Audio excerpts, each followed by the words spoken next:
acting district attorney June Kim announcing federal terror charges filed against Aiello Saipov.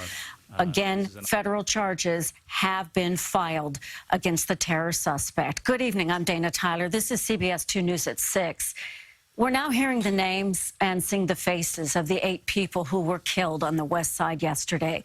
Among them, 5 friends who were celebrating the 30th anniversary of their high school reunion. We're also learning more about the investigation. The rental truck used in the attack has been removed from the scene. There are also clues from the suspect's cell phone and another potential target he was considering. We have team coverage for you tonight, beginning with CBS 2's Tony Aiello. Tony. Dana, as we just heard from the acting U.S. Attorney June Kim, late this afternoon, Saipov, the suspect, was hit with what looks like very preliminary charges of providing material support to a terror group and destroying a motor vehicle. There's lots of new detail in the court documents. We've learned that he had a stun gun in his truck, and on his smartphone, investigators found jihadi videos, which they believe inspired this attack. They also found records of an internet search made on October 15th. The key words in that internet search: Halloween in New York. Today, many of the people who witnessed this terror firsthand returned to Lower Manhattan.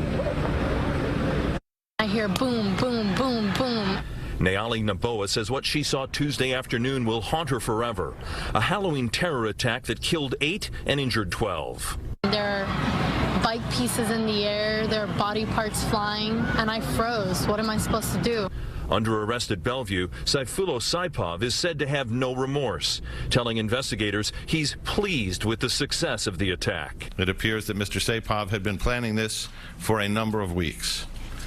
He did this in the name of ISIS.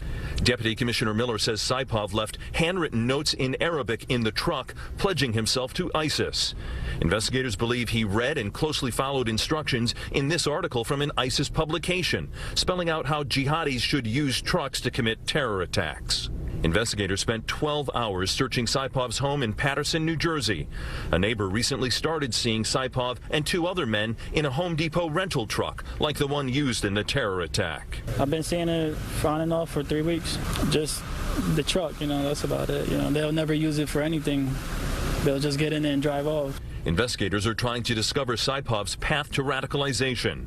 He entered a visa lottery and came to the U.S. in 2010 from his native Uzbekistan, where ISIS has found a willing pool of recruits.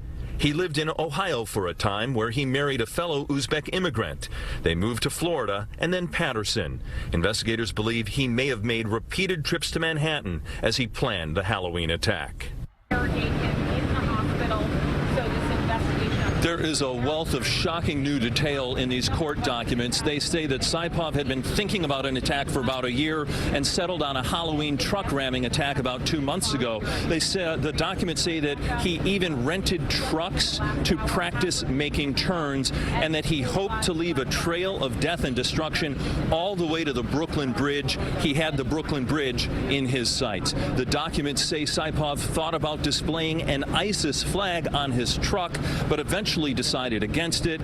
And still shocking, he did ask investigators if he could put an ISIS flag up in his hospital room. Live in Lower Manhattan, Tony Aiello, CBS 2 News.